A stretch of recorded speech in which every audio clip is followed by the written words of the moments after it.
विश्वविद्यालय थाना क्षेत्र के सिंधिया नगर निवासी जितेंद्र जोशी की शादी मुरैना जिले के झुंडपुरा निवासी नम्रता जोशी के साथ तय हुई थी।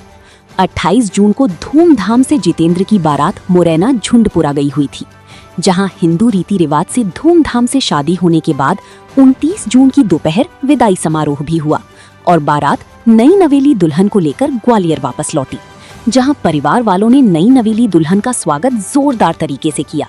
लेकिन दूल्हे को नहीं पता था उसकी दुल्हन फरार हो जाएगी।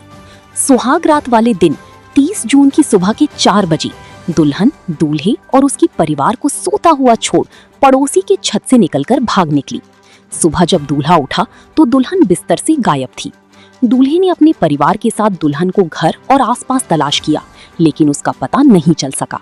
जब आसपास के सीसीटीवी कैमरे खंगाले तो दुल्हन अकेली जाती हुई नजर आई। दूल्हे का आरोप है कि दुल्हन घर से शादी का सारा जेवर समेटकर फरार हो गई है।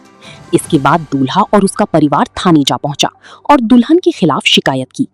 इस दौरान दूल्हे के परिवार वालों को पता चला कि दुल्हन भागकर अपने मायके जा पहुंची है।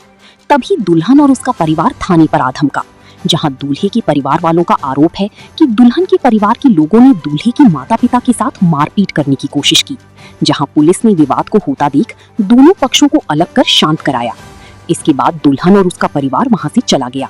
दूल्हे के परिवार वालों का आरोप है कि दुल्हन और उसके परिवार वालों ने पहले भी इस तरह की हरकत दूसरे परिवार वालों के साथ की है।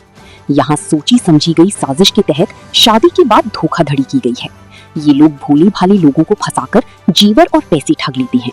दुल्हन, दुल्हन की माता पिता, भाई और अन्य रिश्तेदारों के खिलाफ दूल्हे के परिवार वालों ने कार्रवाई की मांग की। मेरा नाम जितेंद्र जोशी है। 28 तारीख की मेरी बारात थी। 29 को विदा होकर आई थी 3-3:30 बजे के टाइम पे। फिर जो हिंदू धर्म में होती है पूजा पाठ है, वो पूजा पाठ हुई थी। फिर उन्होंने मतलब घर वालों ने कुछ खाना वाना बनवाया था, उनसे हम सब लोगों ने खाया।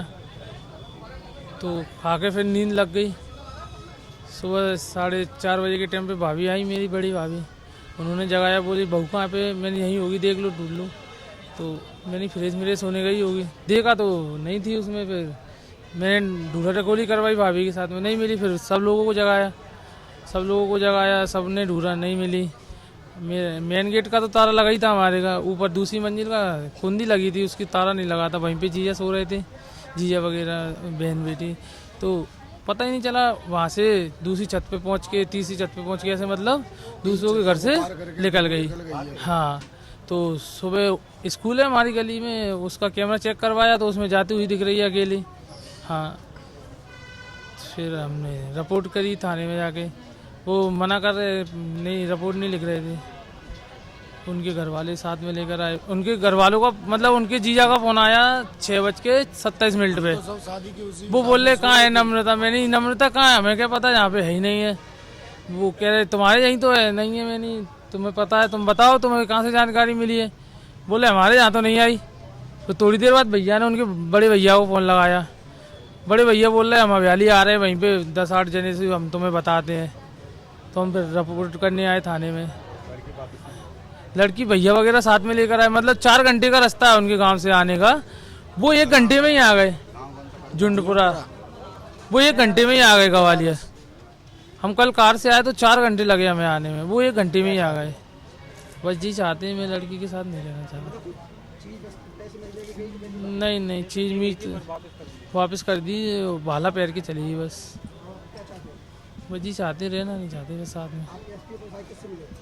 अभी तो किसी से मिले, अभी नहीं मिले किसी से। देखिए, थाना विश्वविद्यालय का मामला है जिसमें एक जितेंद्र नाम के फरियादी हैं। उन्होंने आवेदन प्रस्तुत करके बताया कि हाल ही में परिवार रिश्तेदारों के माध्यम से जो उनकी शादी थी, वो नम्रता नाम की एक लड़की थी, जो कि झुंडपुरा की मुरैना की रहने वाली थी, उससे तय हुई थी।